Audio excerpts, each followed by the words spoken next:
అంగన్వాడీల ఉద్యమాన్ని తెలుగుదేశం అనుకూల మీడియా బాగా ఫోకస్ చేస్తుంటే అందులో వాళ్ళదే తప్పు జగన్ బాగా చూసుకున్నాడని చెప్పేందుకు వైసీపీ అనుకూల మీడియా ప్రొజెక్ట్ చేస్తుంది. అంగన్వాడీలకు సంబంధించి వాస్తవంగా కేంద్రం అసలు కదా దాన్ని అంగన్వాడీల గౌరవ వేతనం ఎట్లా ఉంటుందంటే వర్కర్లకి కేంద్రం 2700 ఇస్తుంది, రాష్ట్రం 1800 ఇస్తుంది. ఇది వాటా.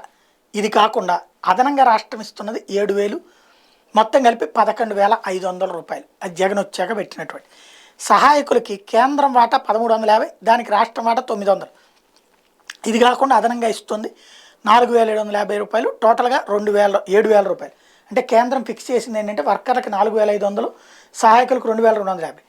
అందులో వర్కర్లకేమో కేంద్రం 2700 ఇచ్చి రాష్ట్రాన్ని 1800 పెట్టమంటుంది, సహాయకులకేమో కేంద్రం 1350 ఇచ్చి రాష్ట్రాన్ని 900 పెట్టమంటుంది. వీళ్ళు అంతకంటే ఎక్కువ ఇచ్చుకొచ్చారు.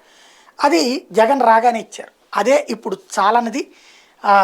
దాని మీదనే ఇప్పుడు గొడవ అంతా కూడా.